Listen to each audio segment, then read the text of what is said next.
पहला एनर्जी, दूसरा डिसिप्लिन, तीसरा यूनिटी यानी एकता और संगठन, और सी से कॉन्फिडेंस, आत्मविश्वास, भरोसा, अपनी क्षमताओं पे विश्वास करना होगा आपको।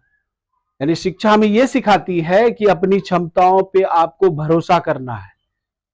अगर हमारे अंदर बहुत सारे गुण हैं, और अगर शिक्षा क्या है, मनुष्य के शरीर, मन और आत्मा में जो कुछ भी श्रेष्ठ है उसे बाहर निकालने की एक प्रक्रिया है।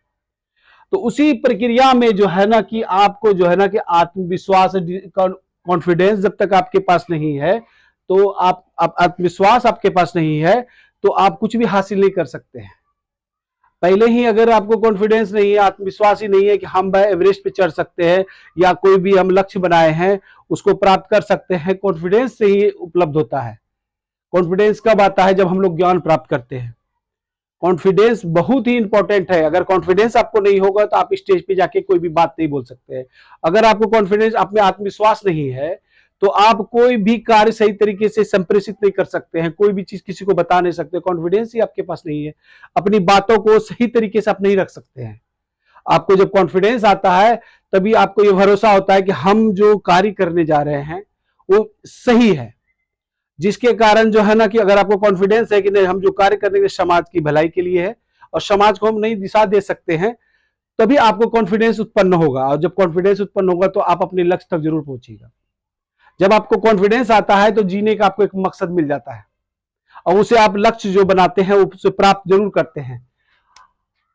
अब पांचवा जो यानी कि इसका वर्ड है ए, यानी एम, लक्ष्य, गोल। अगर कोई भी व्यक्ति अगर इधर उधर देखता है, अगर कहीं निशाना उसको लगाना है, एम लगाना है, अगर इधर उधर देखता है तो उसका निशाना सही जगह पे नहीं पहुंचेगा।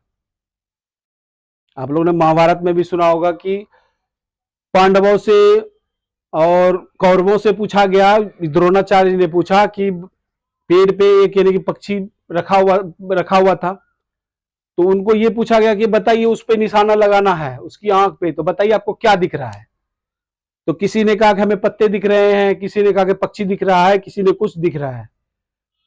लेकिन अर्जुन जो थे उन्होंने कहा कि सिर्फ मुझे उसकी आंख दिख रही है, क्योंकि टीचर ने उसे सिर्फ उसकी आंख को भेदने के लिए बोला था। यानी कि शिक्षक जो गुरु थे उनके द्रोणाचार्य, उन्होंने कहा था कि उसको उसकी आंख को भेदना है, उस पर निशाना लगाना है।